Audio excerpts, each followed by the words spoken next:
the reason they're prescription drugs is because they are dangerous. And I think everyone, when we grow up as children, we know, don't do drugs, but mommy and daddy have these medicines in their house at all times, so they believe they're safe, and it's not true.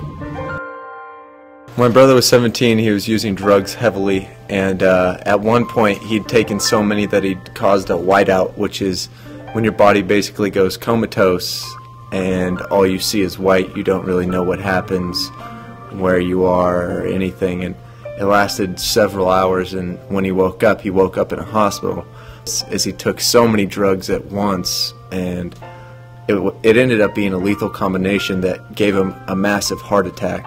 And he woke up in the Tahoe hospital, and he had a heart attack at the age of 17 because he decided that using a mass amount of drugs was what he wanted to do.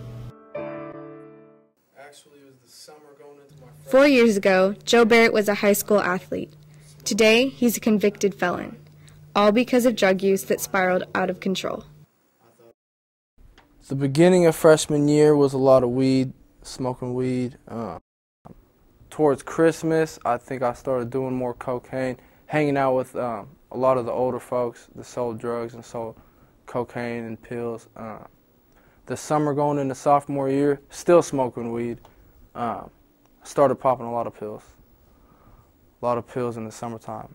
Oxycontins, Vicodins, any narcotics we could get our hands on. Sophomore year is when I really went off into the deep end. That later on it started to be an addiction, and I started doing them every day. And then I love sports. I love football and wrestling, and it actually the drugs took over my life. I started doing coke and popping pills before I would go to practice. I was at practice. I passed out one time. By the time I was 17 or 16, I was done with sports. I was done with school. I got kicked out of my high school, went to a continuation school, kept using drugs, kept getting into more trouble, stopped messing with the people that were in this area that I grew up in because I robbed so many people. It really wasn't, you know. So I had to meet new people, went out to bigger cities and whatnot, across state, and just led to a lot of other stuff as far as gang banging and dealing with weapons and more narcotics, more drugs, more girls, everything. Well, when I would run out of money and my addiction was so strong, I still wanted to feed my body full of that poison, you know. The only way I could get the money is to steal it. Me and two of my buddies, and we were all hyped up on drugs. We drove up to Reno, got ourselves a motel, and went out that night and robbed some gas stations and a bookstore, I believe. Joe Barrett may be one of the lucky ones. He landed in jail twice. The second time served as his wake-up call. Along with drugs came a lot of other miscellaneous things like shoes, watches, selling fake watches, selling clothes. That came with guns also. Started dealing a lot with guns, selling guns, using guns. And that's actually how I got arrested the second time. I got arrested walking around downtown Sacramento, K Street Mall with a 9mm in my pea coat. And it's a whole nother story. You're in there with guys that are going away for 20 years and they're sitting right next to you, talking to you, playing cards with you. You don't know what to think. I mean, they're talking about, oh yeah, this and that, and we robbed this person. Remember when we shot that guy and this and that? And you're sitting there like, oh, okay, that's awesome. I realized where I was then. And there was a lot of people in there that that fell into that comfort zone that I did as a juvenile in Placer County Jail.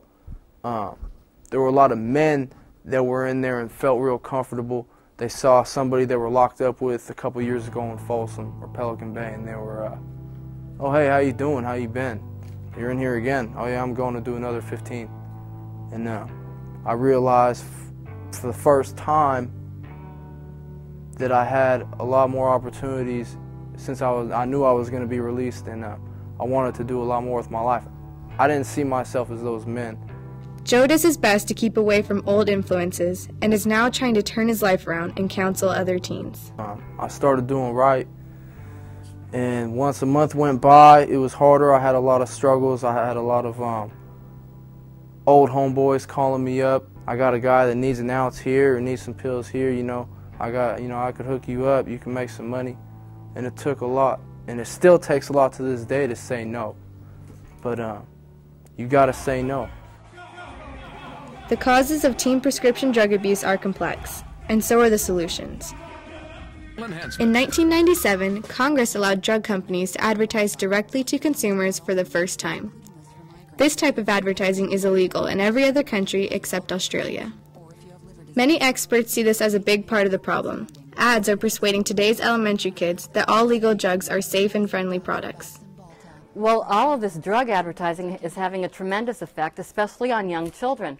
Somebody your age, somebody who's 17, has been seeing these ads constantly since the time they were 7. And they're getting the message that you have a problem, pop a pill. A prescription drug is not a candy bar, it's not a soda pop, and it shouldn't be marketed like one. Congress really needs to step up and do something about this problem. For any parents out there is to pay attention, either lock up your medicine cabinet or pay very close attention to the number of pills you have left in a prescription. That goes for ADD medication, pain medication, muscle relaxants. Lock it up. And really the quality time with we have with our kids is very little. The average father in America spends 8 to 10 minutes with their child a day. In our part of the affluent problem that we have here in our community is we often have two parents that are working, kids that are left by themselves. They have a lot of time on their hands. They spend that time with their friends, and they explore ways that they end up getting in trouble. And if the parents aren't really involved in their kids' lives, it can lead to some real bad results. And we've got to keep an eye on them. We have drug kits here. I think testing your kids for drugs is a good thing. Letting them know that it's not acceptable and you're going to be checking their rooms, and privacy is certainly a privilege. With these forums, number one is education. We need to talk to parents, we need to talk to the kids, and we need to make them aware of the problem. Education by itself, insignificant. We need collaboration. Law enforcement, schools, they can't do it by themselves. Peers, kids, parents, they can't do it by themselves. But all of us together, working together in collaboration, we can make a difference. And that's the goal. Collaboration leads to action. And with action, we're talking about community groups. We're talking about putting the light on the problem, addressing it. Around me today are all kind of resources that are available to people who are abusing prescription medications.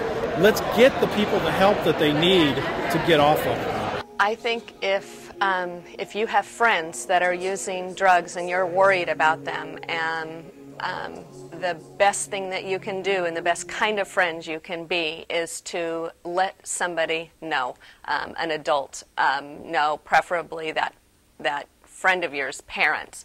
And I use the analogy of if you're on a pier and your friend is in the water and drowning, and you realize that they could die, you would get help, at all costs to try and save your friend.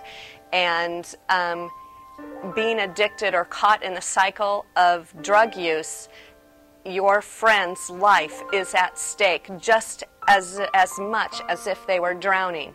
And while your friend might be mad at you, she'll be alive or he'll be alive to thank you, down the road. I mean, all it takes is one E-pill and you could just be done like that.